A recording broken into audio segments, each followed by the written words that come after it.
You need to be considering these things ahead of FPL Game Week 37. It's going to be a very important week, just 2 weeks to go in FPL, and you've got to be finishing the season with some green arrows. If you're an FPL fan and you're not subscribed to this channel, do hit subscribe for daily FPL content on this page, and drop a like on the video as well if you do go on to enjoy it. It'd be very greatly appreciated, and it only takes 1 second. We'll start off by looking at my Game Week 36 team and how we're getting on so far. We're currently up to 30,000 rank, we were 35,000. We actually ended up taking a hit, because with the early team news, it was absolute carnage. It got told that haaland was playing. It got told that marmoush was not in the starting 11. It all went absolutely crazy. So I decided to make 2 transfers. I decided to take out marmoush, who of course didn't end up starting the game. He ended up getting a 1-pointer. We transferred in joao and wissa, who also got a 1-pointer. So what an absolute disaster. Wissa getting a yellow card. Didn't work out at all. Wissa was the one that I was always going to bring in. That's the one that I said who I preferred out of the 3 forwards going into this run to the end of the season. Absolute disappointment that Wissa didn't end up getting any returns in that game. So Wissa, absolute disappointment. Then we decided to bring in Kevin De Bruyne as well. This was literally like a last minute thing I decided to do.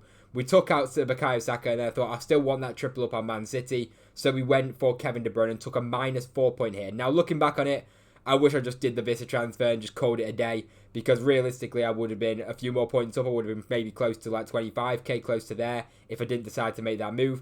But it didn't work out in the end. We'll see how that move gets on next week. But Bukayo Saka anyway, he's got Liverpool this week, and then he's also got Newcastle Game Week 37, then a really nice game in Game Week 38. So I might end up bringing him back in Game Week 38, who actually knows right now. But disappointing there. We had a double up on Man City for the clean sheet. That's the reason why I've got my green arrow. Ruben Diaz coming in with a 9-pointer. Absolutely incredible stuff from Ruben Diaz. Buzzing with that. Only 11% owned around my rank. Gabriel very heavily owned, 91%. He gets himself a clean sheet and a 6-pointer. So that's where pretty much all my points came from. We did then also go for mbuemo as our captain. 151% ownership around me. So at least he got a return at the end of the day. It was going to be either him or De Bruyne. I swapped it to De Bruyne with about 2 minutes left. And then thought, I'm going to captain De Bruyne because I've made this hit. I'm going to make the hit absolutely worth it. And then I thought about it for about 30 seconds and thought, you know what, nah. Let's keep it safe. Let's go for mbuemo. And I'm just glad that I ended up swapping it back to mbuemo in the end, because at least he managed to get himself an assist and a clean sheet, giving him a 12-pointer as captain. Not great, but at least it's a return. It's better than Kevin De Bruyne's 3-pointer, let's be honest. And then Wissa, of course, it was very disappointing with the 1 point. So as I say, 5-point green arrow currently. It probably will drop a little bit, but we took a hit as well, and we have got up right now, so it's not too bad at the end of the day. We'll see how the rest of the fixtures go. As I say, we're around about 30,000 overall rank right now. We've got to talk about marmoush. Of course, the news came in just before the deadline that he was not going to start the game. Not ideal with Haaland coming back as well. Obviously, that's going to take minutes off Marmoush, and we don't really know what's going to happen now at the end of the day, because, you know, Man City didn't score a goal against Southampton. Absolute disappointment. Southampton now not breaking the Premier League points record in terms of lowest points. They've now gone 1 point ahead of Derby. But Marmoush there, not starting the game. Man City not playing well. Marmoush might come back into the team in Game Week 37, but it's pretty much irrelevant for me now. With haaland, I can't possibly get to him now. I've already made the move for Kevin De Bruyne, so I'm sticking with Kevin De Bruyne over haaland. I'm a bit worried about De Bruyne's minutes going forward, but Haaland was just too much to get to. I had to get rid of Salah to do it. There was just too much for me to do to get to haaland. Then I thought as well, he's only just come back from injury. Will he play the full match? I wasn't so sure, and it didn't matter then. At least haaland didn't return at all, but he wasn't very highly owned at all by people around my rank. It was only about 10% or something, so not many people really brought him in. And then after that blank as well, I still don't think that many people will go ahead and bring him in. I also want to speak on Kevin Schade as well, because everybody went for Wissa and mbuemo. Those were the 2 popular ones. Kevin Schade has absolutely gone under the radar in terms of how well he's done, but how little he's been talked about. 8-pointer against Ipswich. I'm not sure if he got any bonus points or not, but he got a goal against Ipswich in the 1-0 win.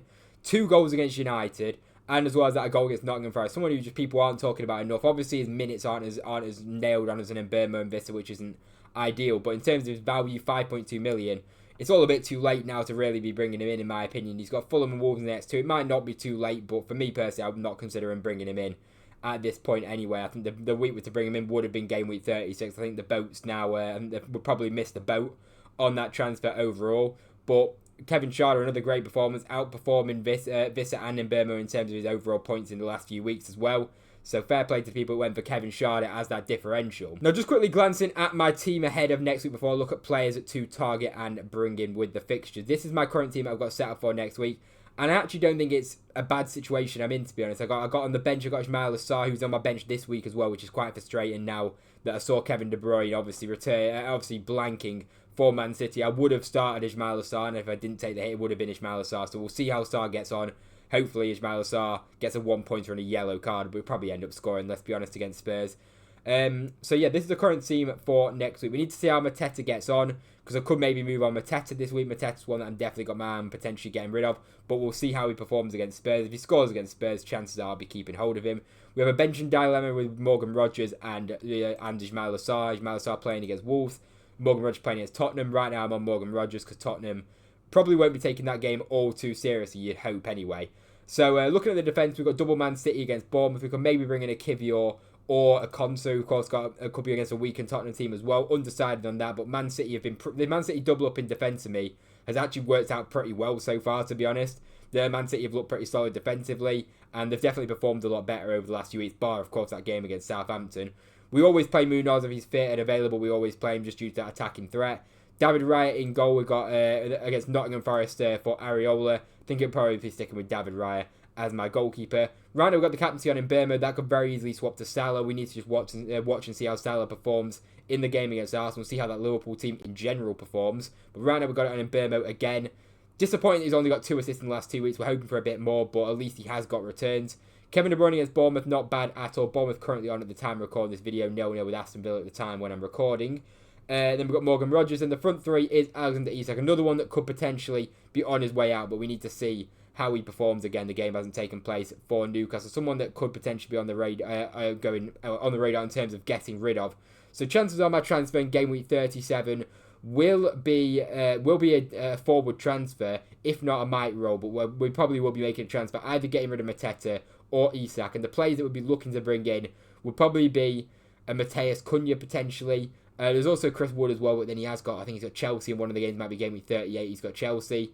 So maybe not, but we're gonna potentially be looking at the forwards to bring in for Alexander Isak or Mateta, but it all depends on how they get on this week. But let's have a look at the fixtures going into game week 37. Now looking at the fixtures for game week 37, of course Aston Villa have that game against Spurs. Spurs having the Europa League game. It's been moved, of course. This game got moved from a Sunday to a Friday, quite controversially. So Spurs have more time to prepare for that Europa League game, the same amount of time as United have. Now, I do think Spurs will just play a backup team, realistically. Surely they can't. They're not going to go for a full first team when they've got the Europa League in, 5 days later or something. They're just not going to do it. So for Aston Villa, you think about it, that Spurs fixture isn't actually a bad game at all. So maybe I could even bring in Cunha for that game. We'll just kind of see how Spurs get on as well this weekend as well. But then, as I say, could be very decent going for a double up on Aston Villa, which I've currently got going into that game. Then United play Chelsea, which again, United might be on the beach as well, just due to the fact that they've got that Europa League final. All United and Spurs' season depends on is that Europa League game. This Premier League game is absolutely irrelevant to them. You got Everton against Southampton. Beto did score as well today, so he could be somebody, but I wouldn't really be looking at Everton forwards, in my opinion. West Ham and Jared Bowen face against Nottingham Forest. Brentford and Fulham could be decent, as I say, for mbuemo, Wissa, Sharda. Could be decent for them. Leicester and Ipswich play each other, not ideal in the slightest. Arsenal play Newcastle, not ideal for Arsenal assets, and not even ideal for Newcastle assets either. Liverpool play Brighton, they're already on the beach pretty much at this point, Liverpool, with the way they played in the last match. We'll see how they play in the game against Arsenal this weekend. Palace play Wolves, I don't think that's too bad for Palace. I'm quite happy to have Mateta if he does perform in this game in game week 36. And Man City play Bournemouth, which I don't think is an awful fixture, but Bournemouth are still, of course, chasing Europa Conference League football and European football, so that will be a very important game for Bournemouth. As far as the transfers in and out, Wissa still being the most transferred in player. Mateus Cunha as well, people looking to still move to those. Beto's been transferred in by a few people as well. Sharda and Watkins, still not many transfers being made at all, because there's not many people playing FPL at the moment when you compare it to the start of the season, definitely. Marmoush, of course, heavily transferred out. Don't blame FPL managers for that.